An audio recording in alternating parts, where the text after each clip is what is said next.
I would just say to add on to that, that the historical narrative is incredibly important as well, if you are going to have that. Because some people will still be taught history and think that Rome was a great thing. And all it was a gigantic empire where the most perverse aspects of the people who were greatly rich were applauded and seen as the benchmark of civilization. In other words, we need to rehash that old conversation about what civilization truly was and what setting up a government is. You know, we have one person, a half-naked man in West Africa who's tending his sheep in like 1391, right? A guy dressed in full armor with an arc booster jumps off a boat, religious fanatic, unshaven, unkept, takes this man as a slave, lies to him about his history, about all the things that have created his family, tells him and convinces him he's 3/5 of a human being, and yet we consider in society that person the civilizer, and we've accepted the narrative that the other person is the savage.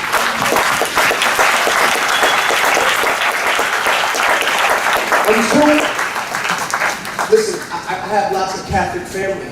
You can pick a better champion than Christopher Columbus. I'm going to keep it 100 with you. That's not an Italian thing. That's not a Spanish thing. The Catholic League wanted a hero. You can find somebody better than someone who was slave trading 8- and 9-year-old women when he first got to this beautiful hemisphere. You can find somebody better than it. Until we confront the mythology of America, any system that we set up will be tainted by the lies that it is founded. My question is directed to actually everybody on the panel. My question is, I was reading some of Brother Noble Drew Ali's literature, and also some of Haj Malik al-Shabazz, we know him as Malcolm X. I was reading some of his literature, and these brothers continue to make different references to what we are going by. In short, I'm going to ask my question is like this. The brothers who are Puerto Rican, right? They call themselves Puerto Rican, but they're really Taino Indians, right? The brothers who call ourselves African American, we're called American after Americo Vespucci, and African after Africanus. I forgot the guy's last name. My thing I want to know is, in my opinion, I feel that the only way that us as indigenous people, or as original people, as I would call it, can actually upgrade ourselves if we come back to that base of knowing knowledge of self and knowing knowledge of, as your grandfather was speaking about, the Honorable Elijah Muhammad, how we can come back to a knowledge of ourselves. And I wanted to know for the people on the panel, what steps do you think we can take in order to re-erase what colonialism has done to our minds, our heritage, and our identity? I would say thank you very much for the question. I would say that when you do live in a society that's been affected by colonialism, you can't expect the people who ruined your society to be the ones to fix it.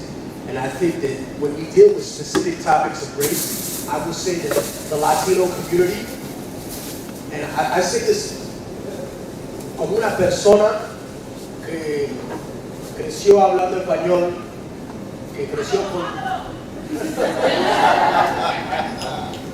that we are probably some of the most racist in terms of how we deal with it. And you know why I say this, and I'm going to explain my question. You know why? Because it's not just enough to love yourself so much that you'll change history so that it looks like you invented things instead of other people. But at least if you do that, you love yourself. The problem with Latin America's dealing with Africans and the influx of that is that they become the most racist people because they don't like other people, and then they don't even like themselves. I remember Paul Mooney once said in a room full of people in New York City, people in New York City, he said, Cubans, Dominicans, Puerto Ricans, y'all ain't nothing but niggas that know how to swim. I started laughing because I thought it was funny, but at the same time it exemplified so many different things. Look, if somebody is Haitian, they speak French, but they're not French, right? They happen to be from a specific area. These things that have divided us were put in place by colonial society because they never wanted people to realize that people who are enslaved as indigenous people are in the same position that people who are brought from Africa and enslaved here are. You have this idea that somehow you're a tiny, slightly bit above them, or you gassed up because you live in the West Indies and you got dropped off first. That's the oppression of one other individual should be your oppression. You know what I mean? You should feel some kind of way when you see that racism being thrown at other people. My mother, when I was very young, reminded me that you should never be ashamed of any aspect that you have in your life. You should rather have people love you for the person you are, rather hate you for the person you are than love you for somebody that you're not. And I think that when we talk about the Latino community specifically, you will find so many instances in which they were clearly at odds with the white establishment because they said, no, we'll take the slaves.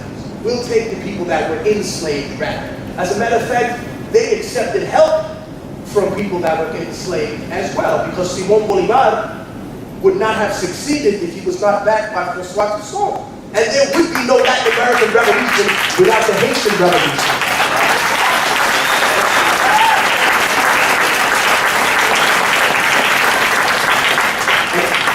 And one sad thing that this mirrors is the exact thing that happened here in America between poor blacks and poor whites.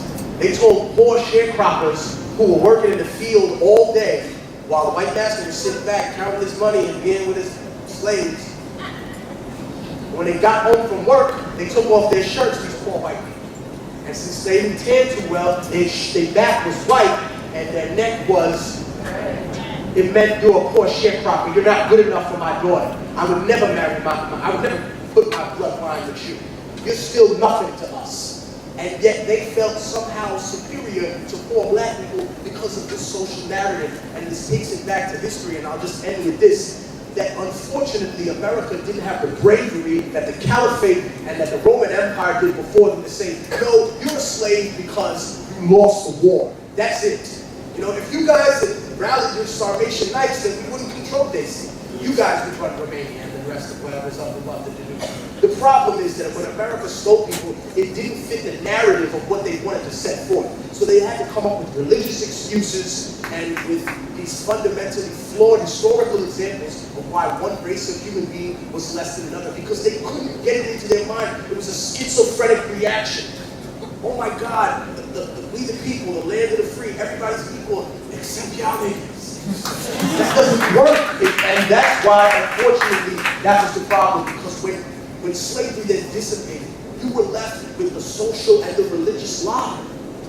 And when that wasn't necessary in other societies, it was integral to the story and the legacy and institution of racism that was upheld within the United States of America. So if they had never gone out of their way to put it out there, then it wouldn't still be plaguing society the way it is now. But they didn't have the courage to just say, I took you because you were weaker and because you were a dissociated group of tribes rather than one strong empire that we couldn't fight against.